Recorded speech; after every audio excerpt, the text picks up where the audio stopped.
চাকরি করতে চাইলে তোমরাও পারবে, কারণ এখানে 5টা স্টেট রয়েছে আর এই 5টা স্টেট কিন্তু এখানে পার্টিসিপেট করছে এই চাকরিতে, যেখানে কলকাতাতেও কিন্তু অ্যাপ্লিকেশন করা যাবে। আর তার বড় যদি তোমরা কলকাতায় আবেদন করতে না চাও, তোমাদের ইচ্ছে মতন ব্যাঙ্গালোর, চেন্নাই, হায়দ্রাবাদ, মুম্বাই, নিউ দিল্লি এই সমস্ত স্টেটে কিন্তু অ্যাপ্লিকেশন করা যাবে। আজকের এই ভিডিওতে জানাবো কোন পোস্টে চাকরি কারাই বা আবেদন করবে, সমস্ত কিছু ভিডিওটি সম্পূর্ণ দেখতে থাকো। যারা নতুন রয়েছে ইউটিউব চ্যানেলে সাবস্ক্রাইব করে নাও এবং পাশে থাকা বেল আইকনে প্রেস করে দিও। চলো শুরু করা যাক। অনলাইনে আবেদন করতে পারবে। অনলাইনে আবেদন করার জন্য সমস্ত ডকুমেন্ট সেলফ অ্যাটেস্টেড করতে হবে। কিভাবে? প্রথমে তো সমস্ত ডকুমেন্ট জেরক্স করে নেবে। জেরক্স করার পরে সমস্ত ডকুমেন্টে নিজের নাম লিখবে, সেলফ অ্যাটেস্টেড করবে। যখন অনলাইনে রেজিস্ট্রেশন করবে, সেই যেই পিন মানে কপি করে রেখেছো জেরক্স করা কপিগুলো, সেগুলোর মধ্যে যে নিজের নাম লিখেছো সেগুলো আবার স্ক্যান করতে হবে। স্ক্যান করার পরে অনলাইনে অ্যাপ্লিকেশন করার সময় সমস্ত কিছু আপডেট করতে হবে, না আপলোড করতে হবে।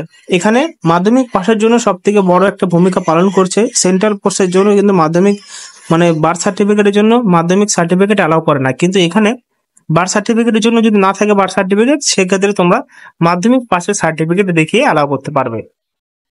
অনলাইনে আবেদন করতে পারবে। অনলাইনে আবেদন শুরু হয়ে গেছে অলরেডি 16 তারিখ থেকে, আর জুন মাসের 5 তারিখ পর্যন্ত অনলাইনে অ্যাপ্লিকেশন করা যাবে। অবশ্যই তোমাদের যখন অনলাইনে অ্যাপ্লিকেশন করবে ইমেল অ্যাড্রেসটা দেবে এবং সেই ইমেল অ্যাড্রেসটা প্রপার এবং অ্যাক্টিভ থাকতে হবে। যখন আপলোড করবে সমস্ত কিছু, তখন কিন্তু ইমেলের সাথে তারা কমিউনিকেশন করবে। আর যখনই শর্ট লিস্ট প্রকাশিত হবে তখন ইমেলের দ্বারাই জানিয়ে দেওয়া হবে।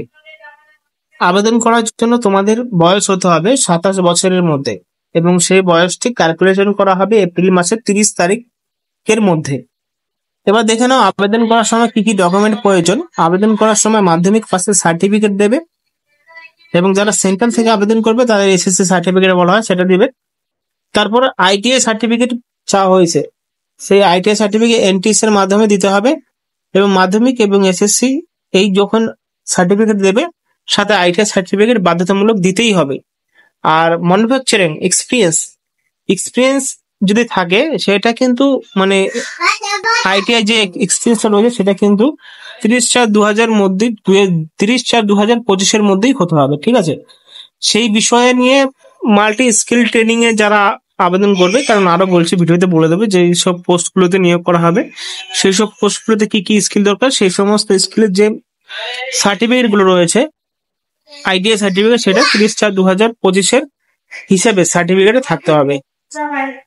এখানে 20,480 টাকা দেওয়া হচ্ছে বেতন। টেকনিক্যাল গ্রেড 2 এবং WG3 এখানে নিয়োগ করা হচ্ছে। ইলেকট্রনিক মেকানিকে 11টা রয়েছে, ফিটারে রয়েছে 7টা, তারপরে এখানে রয়েছে ইলেকট্রনিকে রয়েছে 7টা, টার্নারে রয়েছে 5টা, সিট মেটালে রয়েছে 2টো, ওয়েল্ডারে রয়েছে 2টো, তারপরে কার্পেন্টার, পেন্টার এগুলো রয়েছে 45টি পোস্ট রয়েছে, ঠিক আছে?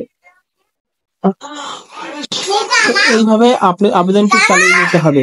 এখানে সমস্ত পোস্ট পেয়ে যাবে SC ST OBC ক্যাটাগরির মধ্যে।